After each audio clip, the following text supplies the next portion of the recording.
welcome to my new series, How to Be an Advocate Without Being a Jerk. Yeah, how to be an advocate without being a jerk about it.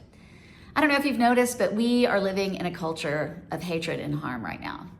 And while I believe there are a handful of people who have deliberately cultivated that kind of culture in our country, I believe most of us don't really want to contribute to it. But sometimes we slide into it accidentally or inadvertently, or in moments when we are not our best selves. So this series is for people who are Christian, not Christian, but particularly for Christians who really try to lean into Matthew 25, really try to lean into the call of Jesus Christ to take care of the least of these, to feed the hungry, to welcome the stranger, to visit the prisoner, to heal the sick. Really try to be that kind of Christian. And how do we, in our advocacy for the least of these, advocate for them without being a jerk to those we are trying to convince of our stance and our position? Now, I'm not saying we should never get angry about it, because there are times when anger is totally appropriate and absolutely justified. In fact, most days anger is totally appropriate and absolutely justified. However, approaching people we are trying to convince, people who don't agree with us, trying to convince them by making them feel stupid or less than or immoral or unchristian, yeah, that's not going to be helpful to anyone, and really just contributes to this culture of hatred and harm. So how do we do that? How do we be advocates without being jerks? Well, today let's talk about homelessness. Each time in this series, I'm going to talk about a different thing we might like to advocate for and explore how we might do that without being jerks about it. So, take homelessness, people experiencing homelessness. Now, there is no one solution to homelessness. I think we all know that. If there were, it would have been solved ages ago.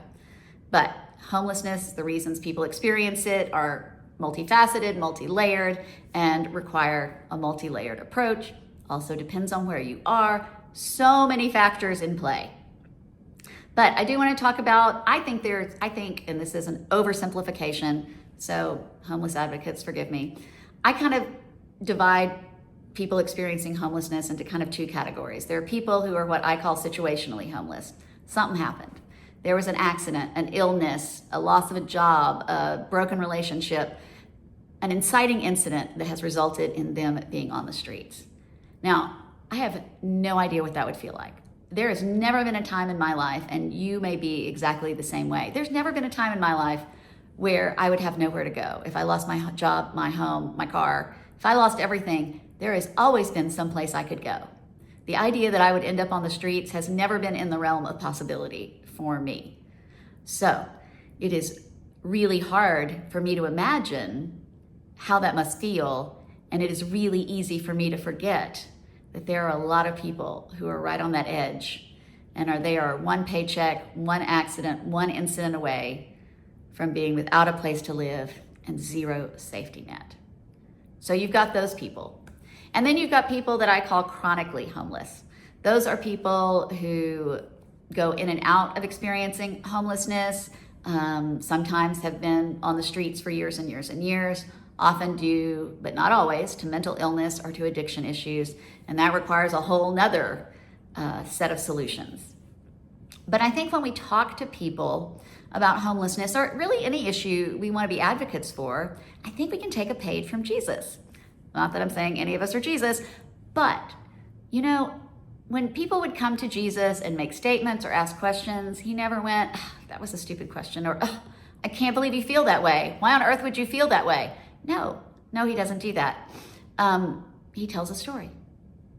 Yeah, he tells stories. Okay, there was that one time he said, "Get behind me, Satan," to one of his disciples. But, there are times when that is appropriate too. But most of the time, Jesus told a story. And I think that we should take that with us when we are trying to advocate for people we want to help and we want to convince others to stand with and to stand up for. So let's take homelessness, people experiencing homelessness. You've heard it, I've heard it, you pass a guy who's panhandling on the street and somebody says, oh, why doesn't he just get a job? Okay, now your initial reaction might be, well, oh my gosh, he can't get a job. He's got this barrier, this barrier, this barrier, and how can you just say that? But let's not do that. No, let's tell the story. Let's say this is Bob. Bob is there on the street, panhandling. We don't know why Bob is there, but let's just imagine that Bob is situationally homeless. Something happened to Bob. He was working and then he couldn't work. He couldn't pay his rent. He's out on the streets. So we see Bob. Bob is not very clean. His clothes are not very clean. Bob does not have an address. So in order to get a job, he would need somewhere to send mail to. He would need to put a mailing address, a residence on his job applications. So that's a barrier to Bob getting a job. Bob's pretty dirty, probably doesn't have access to regular showers, nor does he have place to regularly wash his clothes. So nobody's gonna hire Bob to come into work dirty and smelly every day.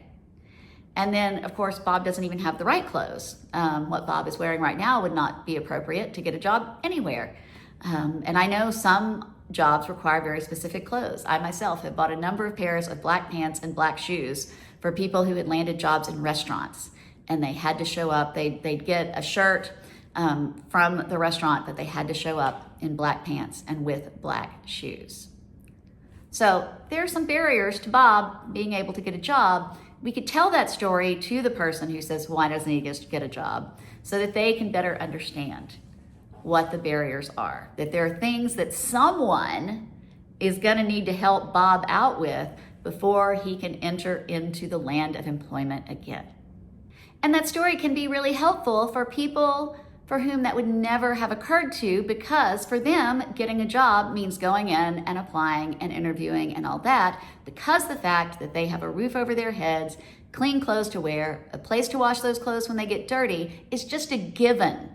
That has always been a given in their lives, and they don't realize, or they can't make that leap to realize that that is not a given for Bob. So be thinking about what are the stories that you can tell about people who you know who have experienced homelessness, or you have encountered who are experiencing homelessness. Now, don't go out there and tell people's business and all. You don't have to use real names, and you can change the details slightly. But yeah, being able to share those stories, because people who are as privileged as I am usually have no idea what people go through, what the circumstances are, and what the barriers are to getting back into a life that includes a place to live and a place to work, some regular income, and all of the things that we take for granted. So let's continue to be advocates for the least of these. And when we are advocating for the people that we want to help, that we want other people to help, that we want other people to speak out for and stand up for, let's do it without being jerks. And I think taking a cue from Jesus and sharing some stories is one of the best ways that we can do that. If you'd like more tools and encouragement for your faith journey, like and follow here. And you can follow me at Doubting Believer on Instagram and Facebook, and at Free Range Pastor on TikTok.